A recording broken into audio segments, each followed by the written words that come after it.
بسم اللہ الرحمن الرحیم ایاک نعبد و ایاک نستعین۔ السلام علیکم، میں منیر شاکر۔ ہم کام کیوں کرتے ہیں؟ کام کرنے کا کیا محرک ہے؟ نظام سرمایہ داری میں کام کرنے کا کیا محرک ہے؟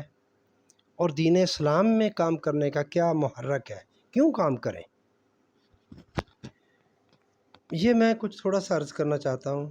کام تو کرنا پڑتا ہے، ہر کریں گے تو کھائیں گے کہاں سے؟ کام نہیں کریں گے، یہ سیدھی سی بات ہے۔ لیکن کو محرک پیچھے مین جو بات میں عرض کرنا چاہتا ہوں وہ یہ نظام سرمایہ داری میں محرک ملکیت ہے۔ جو کماتے ہیں ہم، وہ ہماری ملکیت ہوتا جاتا ہے۔ ہم اس میں اپنی مرضی سے جائیدادیں بھی بناتے ہیں، آگے سارا کچھ ہی کرتے ہیں، مرضی سے اس کو خرچ کرتے ہیں۔ نظام سرمایہ داری میں یہ ہے محرک۔ دین اسلام میں کیا محرک ہے؟ چونکہ ہم نے نظام سرمایہ داری کو ہی عین دین اسلام بنا دیا ہے، جیسا میں عرض کر چکا ہوں۔ نہیں تو وہ ایک روایت داخل کر کے سورۃ توبہ کی 34 اور 35 نمبر آیات صحابہ پر گراں گزار کے پھر وہ نبی کریم صلی اللہ علیہ وآلہ وسلم کے پاس گیا۔ آپ نے کہا زکوٰۃ نہیں دیتے؟ انہوں نے کہا دیتے ہیں۔ آپ نے کہا بس ٹھیک ہے، آپ زکوٰۃ دیں، شرعی واجبات دولت کی ادا کریں، زکوٰۃ اور عشر دیں، بس آپ مال کو جمع کر لیں۔ یہی سرمایہ داری نظام ہے۔ آپ مال کو، موٹی سی بات، مال کو جمع، آپ ٹیکس دیں، جو ریاست نے نافذ کیے ہیں وہ دیتے جائیں، آپ مال جمع کرتے جائیں، کام کرتے جائیں، بس اتنی سی بات ہے۔ ایک بنا دیا، اس کو ایک بنا دیا۔ یہ ایک بڑا مشکل مسئلہ ہے، ٹیڑھا مسئلہ لگتا ہے کہ پھر دین اسلام میں بندہ کام کیسے کرے۔ ایک تو اس طرف ہم آتے نہیں ہیں، نہ آنے کی وجہ ہم اسی پر ہی راضی بر رضا ہو گئے کہ نہیں اب یہ نہیں کریں گے تو پھر کیا آگے کیا نظام نظر آتا ہے، کس طرح ہم چلیں، فلاں کام کس طرح کریں، جہاد کیسے کریں، حج پر کیسے جائیں، فلاں کام کیسے کریں، بہت سارے سوالات سامنے آتے ہیں۔ بھائیو، جب ہم اس طرف چلیں گے تو ہمیں راستہ نہیں ملے گا۔ جب چلیں گے ہی نہیں، اسی پر ہی مطمئن ہو کر بیٹھ جائیں گے، اسے ہی اسلام سمجھیں گے، بنا دیا ہے نا۔ میں عرض کر چکا ہوں، ہم نے اسے دین اسلام بنا دیا ہے۔ حالانکہ نبی کی اطاعت اور ہے، مال و دولت میں اس کے واجبات، شرعی واجبات ادا کر کے مال کو جمع کرنا نبی نے نہیں کیا، ہم کر رہے ہیں۔ اب دیکھ لیں کتنا فرق ہے کہ نبی نے نہیں کیا، ہم کر رہے ہیں، ہم بھی دین کر رہے ہیں۔ نبی بھی یقیناً دین پر چلا، جتنا نبی بہتر دین پر چلا کوئی بھی نہیں چل سکتا، جتنا نبی نے بہتر قرآن کو سمجھا کوئی اور نہیں سمجھ سکتا۔ یہ بھی بات کرتے ہیں، ہمارے ایمان میں داخل ہے۔ مگر جو نبی نے کیا وہ کر نہیں رہے اس معاملے میں، یعنی کہ دولت کے شرعی واجبات ادا کر کے دولت جمع کرنا ہم کر رہے ہیں، نبی نے نہیں کیا۔ نبی نے کیوں نہیں کیا یہ سوچتے ہی نہیں ہیں۔ قرآن کہتا ہے کہ تم وہ بات کیوں کہتے ہو جو تم کرتے نہیں، سورہ صف میں ہے۔ نبی ایسی بات کر سکتا ہے کہ اب نبی ایسی بات کرے، خود نہ کرے وہ کام؟ نبی نے نہیں کیا، یہ بتاتے ہیں ہمیں خود۔ تو میرے بھائیو، یہ بات سوچنے والی ہے یا نہیں ہے؟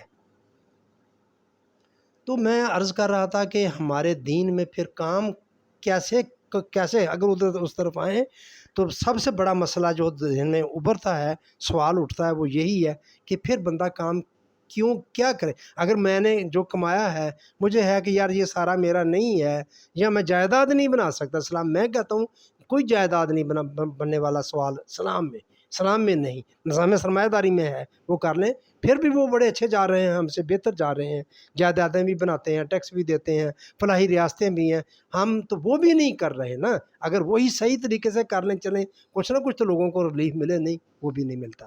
پھر جیسے میں کہتا ہوں کہ آپ نے جائیدادیں بھی نہیں بنانی، پھر کیا کرنا ہے؟ تو اس میں جو دیکھیں، اس میں جائیدادیں نہیں بنانی، کام ہر بندے نے کرنا ہے، ضرورتیں ریاست نے پوری کرنی ہے ساری کی ساری۔ تو پھر کام کرنے کا محرک کیا ہوا؟ دین اسلام میں کام کرنے کا محرک کیا ہے؟ تو میں یہ بات آپ کو کہنا چاہتا تھا، یہ ایک تربیت کی ضرورت ہے، لمبی تربیت کی ضرورت ہے۔ اس لیے بندہ کام کیوں کرے؟ کام کرنا ہے ہم نے دوسروں کے لیے۔ یہ عجیب بات ہے۔ دیکھیں جہاں سے ہی خود غرضی کس طرح قتل ہوتی ہے، نفسا نفسی کس طرح ختم ہوتی ہے کہ میں نے کام اپنے لیے نہیں کرنا، دوسروں کے لیے کرنا ہے۔ میں نے کمانا اپنے لیے نہیں دوسروں کے لیے کمانا ہے۔ کیا کیسی بات ہے؟ یہ کوئی دیوانہ پاگل ہی بندہ بات کر سکے کہ معاذ اللہ۔ میں کہہ رہا ہوں کہ آگے میں مثال دینا چاہتا ہوں کہ یہ کام کیے آپ۔ سورہ حشر کی 9 نمبر آیت حضرت صحابہ کرام کی اللہ تعالیٰ شان بیان فرما رہا ہے، یہ تو اپنی ضرورت کو دوسروں پر قربان کر دیتے ہیں۔ اللہ ان کی شان بیان فرما رہا ہے کہ اپنی ضرورتوں کو دوسروں کی ضرورتوں پر قربان کر۔ وہ بندے ہی تھے، بدو کہتے تھے ہم انہیں۔ کفر کتنا تھا اس معاشرے میں اس وقت، میں سمجھتا سب سے زیادہ ادھر ہوگا، اس لیے نبی ادھر مبعوث کیے گئے اور نبی اکرم صلی اللہ علیہ وآلہ وسلم آئے۔ تو پھر کیا ہے؟ پھر ہے نا یہ بات کہ آپ نے کام اپنے لیے نہیں کرنا، دوسروں کے لیے کرنا ہے۔ کتنا مشکل کام ہے یہ، کتنا مشکل کام ہے کہ جب ایک بندہ کام اپنے لیے نہیں کما رہا، دوسروں کے لیے کما رہا ہے، اور وہ ایک نظام ایسا بن جاتا ہے جب وہ دوسروں کے لیے کماتا ہے تو پھر وہ اس کی اپنی ضرورتیں بھی پوری ہونی شروع ہو جاتی ہیں۔ جب اس نظام میں جم جاتا ہے، جب اس نظام کا وہ جزء بن جاتا ہے، جب کل کا آپ جزء بنے رہیں گے تو جو ضرورتیں آپ کی بھی پوری ہوں گی۔ یہ نظام بنانے کی ضرورت ہے، یہ دین اسلام ہے۔ ایسا نظام بنانا ہے، ایسا کام کرنا ہے۔ اچھا میں کام دوسروں کے لیے کیوں کروں؟ چلیں جی، بھائی چارے کا حکم ہے، اپنے اخوت کا حکم ہے کہ بھائی چارہ کریں، لیکن اپنی گاڑے خون پسینے کی کمائی میں اپنے دوسروں کو دے دوں، وہ کیوں دے دوں؟ اس کا مجھے کیا فائدہ ہوگا بھائی؟ مجھے فائدہ کیا ہوگا اس کا؟ چلے دنیا میں کچھ فائدہ ہو گیا، میں نے کہہ دیا، ایک نظام بن جائے گا، کچھ میرا بھی اس میں میری ضرورتیں بھی پوری ہوتی رہیں گی، دوسرے بھی ہوتی رہیں گی۔ لیکن پھر بھی میں کہوں گا یار دیکھو، کام میں کر رہا ہوں، میں بہتا کام کر رہا ہوں، زیادہ کر رہا ہوں، زیادہ میں پڑھا لکھا ہوں، اس سے میرا کام زیادہ ویلیویبل ہے، اس کا کام تھوڑا ویلیویبل ہے۔ ڈاکٹر کا کام کتنی ویلیو والا ہے، موچی کا کام کتنی ویلیو والا، ایک نائی ہے اس کا کام کتنی ویلیو والا ہے، ایک انجینئر، کتنا فرق ہے، سب کچھ ہے نا۔ تو میرے بھائیو، یہاں تربیت کی ضرورت ہے۔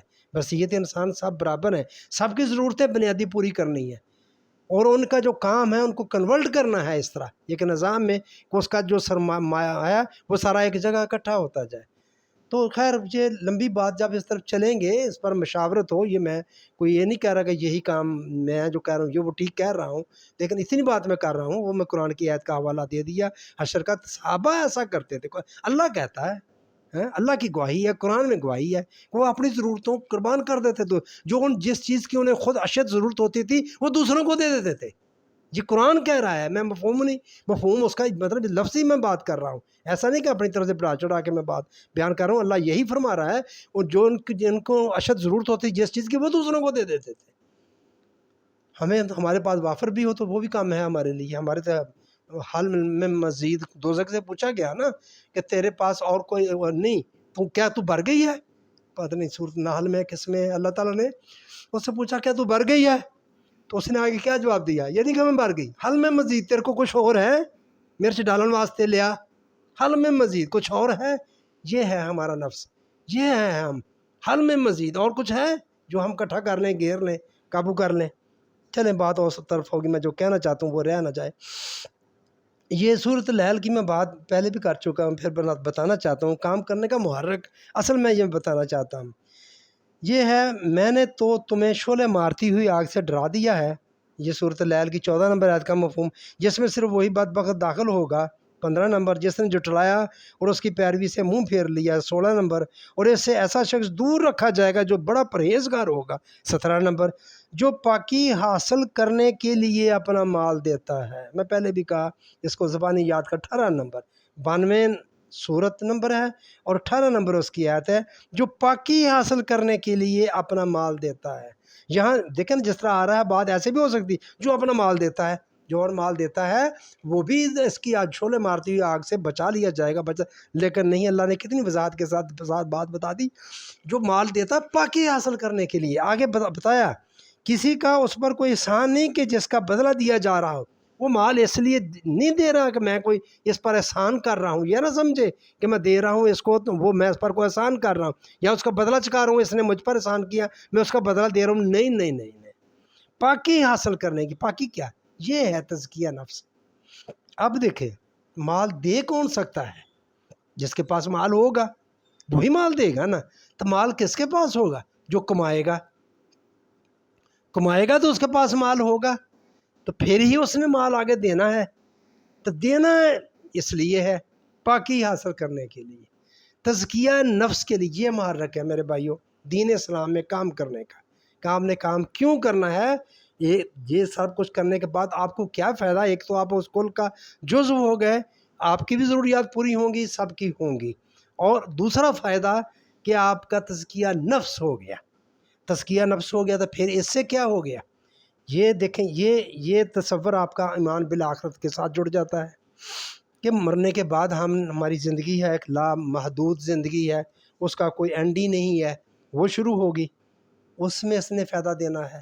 تزکیہ ہو گیا تو یہ اس کے ساتھ ہی پچھلی صورت جو 91 نمبر ہے سورہ شمس، تو اس میں ہے اگر اس نے جس کا ہو گیا پاک ہو گیا، جس نے اسے پاک کیا وہ کامیاب ہو گیا.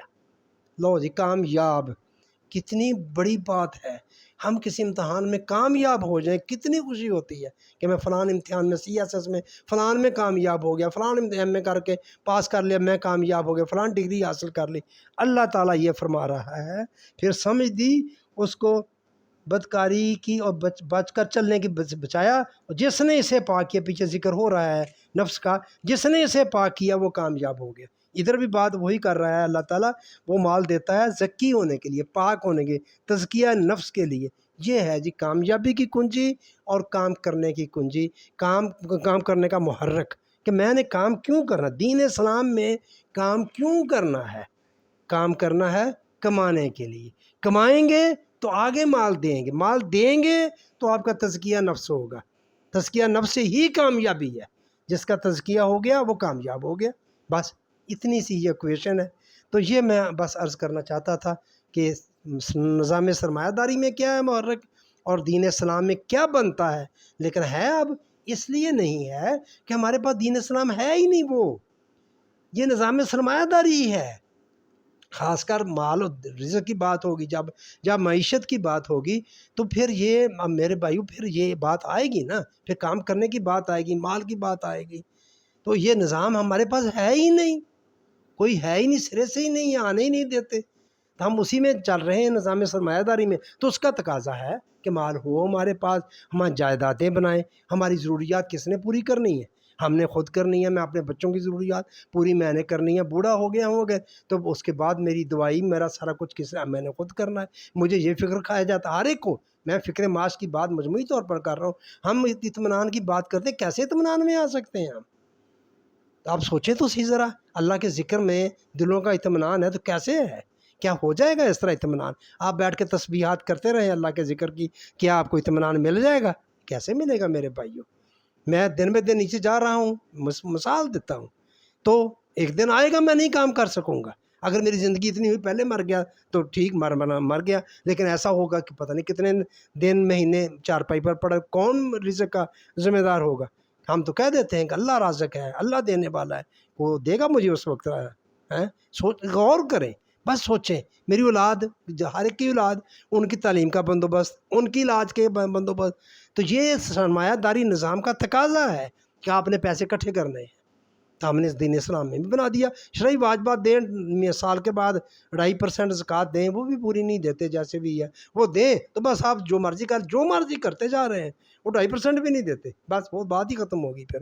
تو میں بس کام کا محرک ہی اس میں بتانا چاہتا تھا. کام کا محرک یہ ہے، آپ نے دوسرا وہ ایک نظام بنے گا تو پھر آپ کر سکیں گے. ایسے کیسے کر سکیں گے؟ ایسے بھی کرتے ہیں، کریں، ٹھیک ہے، کمائیں، اپنی بھی ضروریات پوری کریں. ہم نے اپنی ضروریات ہی بہت بڑھا لیتے ہیں، آگے کر لیتے ہیں. تو خیر چلیں، میں اتنی سی بات کرنا چاہتا تھا. آپ نے میری بات سنی، اچھی لگے تو پھر وہی ریکویسٹ ہوتی ہے کہ آپ میرے بات کو شیئر کر دیا کریں، اگر لائک کر دیا کریں، کمنٹس کر دیا کریں. آپ کی مہربانی، شکریہ.